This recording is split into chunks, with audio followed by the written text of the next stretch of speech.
funeralcalls.com. This is John at funeralcalls.com. We're excited to show you our new features for version 6. As we log into the Funeral Calls database this morning, I want you to notice some new features on the home page. First of all, of course, it totals your calls year to date. It gives you the average age of each decedent at death and your average contract or statement of goods and services amount, and the days since your last call. There's a search window on the home screen where you can search for any decedent and find them very quickly in the entire database. We're going to go to our newest feature. As we list the calls, you'll notice that next to each fictitious decedent's name, there's a call overview, which gives you a quick view of everything you need to know about that decedent from that call overview if you're looking to review that information. But we're going to go to the checklist, and so we're going to the checklist first for Miss Vanna White. And you'll notice there are no checks for anything here on the checklist. The date of birth and date of death are filled out, of course, as soon as you enter that decedent. If you don't enter a date of death, that becomes a pre-need plan. Then when you enter the death details, you'll find that once you submit any death details change, for instance, the hour of death, you will notice that as soon as you update this information, the check mark appears on the checklist. Same thing about the decedent demographics and so forth. So we're going back to our list of calls, and we're going to click on one that's already been done, Miss June Cleaver. And when we click on the checklist for Miss Cleaver, you'll notice that all these have been filled out already. They're the decedent demographics, the family details, the ceremony and disposition planning, where you will select things such as burial, cremation, donation, and so forth, the time and dates for services, who's paying for the services that you offer and the products that you offer, and who's embalmed the case or who's picked up the decedent from the place of death.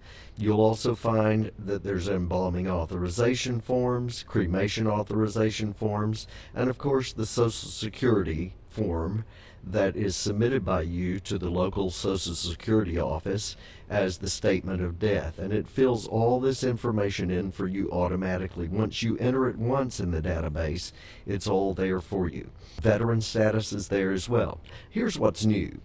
On the checklist, we have professional services, special or other services. This would be your package services or your forwarding or receiving remains, and your merchandise selected, your cash advances. It calculates sales tax automatically if there's sales tax in your state.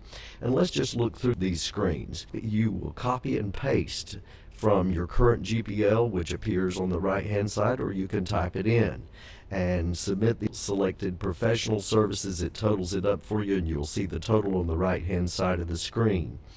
For your special other services, submit, and it saves all that information. Then, when you get to the merchandise, here's what's new. Heretofore, we've had to go separately into the merchandise inventory and sell each casket, vault, or urn. Now, when you enter the correct item number from your inventory for the caskets, vaults, and urn, when you click submit, it automatically sells that merchandise and updates it in your inventory, so that when you go over there and you look at your inventory and you see a casket inventory here, and you notice that Ms. Cleaver is on the purchase list, and there's going to be a saved entry. There she is, because she bought the Hyacinth casket, and you'll see that it's been the first one of those sold year to date, and it will calculate your cost, retail, and profit for you automatically on your year-end report and on your monthly report. So when you look at items sold in 2023 and you see that Ms. Cleaver's name, it tells the casket there, and it tells the total of the vault and the casket, and then of course it totals it for your merchandise gross for the year. When you look at your monthly, it will tell you immediately that Ms. Cleaver's was one of these cases, and it tells you how much money you've taken in. I click on February.